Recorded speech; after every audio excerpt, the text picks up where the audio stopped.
Hey y'all, welcome to Sewing with Tay. I'm Fantasia. If you're new here, please hit the subscribe button so that you can see whenever I make new videos. Today's video is learning how to get started with our Singer Heavy Duty. This one came with an actual tray, but we're not going to do the tray today. We're just going to talk about getting set up, learning how to thread your machine, what all the buttons mean, how to wind your bobbin or your bottom thread. So let's get straight into it. Stay tuned. Make sure you hit the subscribe button so you can make sure you stay tuned for all of my other DIYs and tutorials. But let's get into this machine today. So this is our Singer Heavy Duty machine. I use this for all of my sewing classes and my beginner sewers, so nothing to be afraid about. It is a very simple machine. We're going to start the steps with showing you how to get it threaded. So your thread goes onto that stick with your thread cover. It's all included with your machine. And the machine is marked with numbers. You see 1, 2, 3 there. And it continues all the way down with arrows that shows you how to thread your machine. So we're going to walk through these one-on-one, try to give you some close-ups and some reasons why we have to thread them very specifically. And then this here is your needle, your presser foot, and your throat plate. So we'll get into threading this guy and all the thread guides that need to be threaded. This was already threaded from one of my sewing classes, but I'm going to unthread it so that you can see and then start with the buttons for you. On the top of your machine, the first one is your stitch width, and it determines how wide, like your zigzag stitch and all of these custom stitches down here will be. The next is your needle position. You turn this to move your needle position left, right, or center. The last wheel up here is your tension. You don't really have to change this, but if you look inside there, there's 2 discs that your thread must go in between for proper stitching, and that will controls the tension. Here in the front, you have your reverse stitch or your back stitch lever, and then we're going to go over to our stitch length. You always want to make sure you have proper stitch length. You're typically between a 2 and a 3, 4 being your biggest for basting. This here is your hand wheel. When you turn it towards yourself and make your needle go up and down. This here is your throat plate and your bobbin case, and bobbin goes inside of there, and your presser foot and your needle, and it has your measurements for your seam allowance. So the next step here is we are going to wind our bobbin. You're going to put your thread in number 1. There's a little hook there. There is a tension wheel here. You follow that diagram to put it down and around. Make sure that is in between those 2 discs. And then we're going to take our empty bobbin. Here it is. It is clear. You're going to put your thread inside and then out, just like that. And here's a note. You need to make sure you hold the thread because I dropped it and it fell out. But you need to make sure you hold the thread because when you put it on to the winder, it will get caught, as you will see me make this same mistake. So once I get the thread in there again, you're going to put it on the little hook here at the end. You'll see me put it on and you want to press down. It's going to click. And then you're going to press it over so that it's up against that wheel there and hold your thread. As you'll see here, I let my thread go and it wrapped around. And I was like, oh no. So you have to take it out, unwind it so that it doesn't get tangled. You do not want a tangled bobbin. So you want to hold it tight, pull it tight, and as you press your foot, your treadle, that makes the machine go, it will wind and that thread will break. And here is a close-up what it looks like. You just continue to let your thread wind on the bobbin until it's full. It will slow down when it's time to stop. So now we're going to thread our machine. So I'm unthreading, as I told you before. We're going to put our thread into this first hook. I have a little pop-up that's going to show you, but the easiest way to do this is to loop your fabric around to the back and pull it towards you. There's a little clip there you need to get under, so just pull it. And then the number 2 is at the next hook. Okay, here's your second hook, and you're going to pull your thread around the back. Number 3 is in between this slit here. I told you about those 2 discs. You want to kind of hold your thread and pull it so that it goes in between those 2 discs. You will kind of feel your thread have some tension now when you pull it. Number 4 is at the bottom. You're going to go down and around, as SpongeBob says, and then back up. If you turn your hand wheel towards you, there should be a little hook here at the top, right there. If it's not there, turn the hand wheel towards you.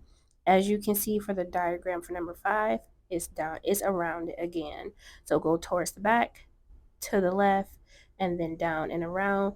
This also has a little click there. I got a close-up coming for you where you can see you need to make sure you pull it slightly so that the thread is all the way in that hook at the back. You'll see me go back and around and then pull it so that it pops out in the front. And that's it for that guy. It's probably the hardest part about all of this. Then you're going to go down. There is a thread guide, and then you need to thread your needle front to back. I don't normally wear nails, so this takes me a little bit longer than typical, but threading your needle front to back. And then you want to make sure you always, always, always pull your threads under the presser foot and towards the back. So my little trick with getting it out the back is to rub the back of the needle with my finger and pull out the threads. So here we're going to raise our presser foot and then pull your thread to the back. I will show you how to raise your presser foot momentarily. Here's my bobbin. My bobbin case is built in on this machine. All machines aren't built this way. So there is a sliver, very small slither here. I'm trying to zoom in as best I can. I'm going to point to it. You're going to put your thread, slide it into that little groove there so that you can fish out your bottom thread. I'll show you how to fish in a minute. But you're going to take your thread, pulling it counterclockwise. Oh no, not counterclockwise, clockwise. My bad, friends. You're going to pull it, see how it goes into there. Leave it just like that. You don't have to touch it again. It goes into there and it kind of stays there until you're ready to use it. Now we're going to go fishing. So you have your needle that is threaded. I like to do this process with my presser foot down because it gives you more room to pull out the bottom thread. So you're going to lower your presser foot and then turn your hand wheel towards you and your needle will go down. So turn your needle down and then back up one time. And as you can see, it's pulling that bottom thread. So then you see there where my finger's kind of trying to show it, point it to you. Pull out that bottom thread. So now on top of your machine, put your cover back on for sure. Definitely need the cover. You're going to take both of your threads. You're going to lift your foot again. And you're going to pull both of those threads between the feet and to the back. Always do this. Make sure your thread is long enough to be held down by the foot. Otherwise, you're going to keep rethreading. There's a lever here on the back of this machine specifically that brings your foot up and down. Very easy to do. Doesn't take any work at all. But now my machine is threaded. I have my bobbin threaded. I have my upper thread threaded. I'm going to make sure my machine's on a 2. My stitch is on a straight stitch. I'm going to line up my fabric for just a 5/8 seam just so that you guys can see it. Turn my wheel towards me. I'm going to sew a stitch or so once I get myself situated. Sew a stitch or so forward. But remember, you always, always, always have to back stitch unless you're basting. Always, always back stitch. So then I'm just going to sew along here just to show you what this looks like. This machine doesn't have speed control, so to control your speed, you just have to very ever so slightly press your treadle to make your machine go.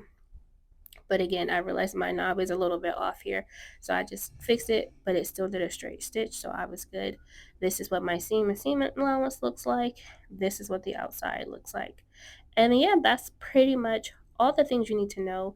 There is a little hiding spot here where you can keep the tools that it comes with.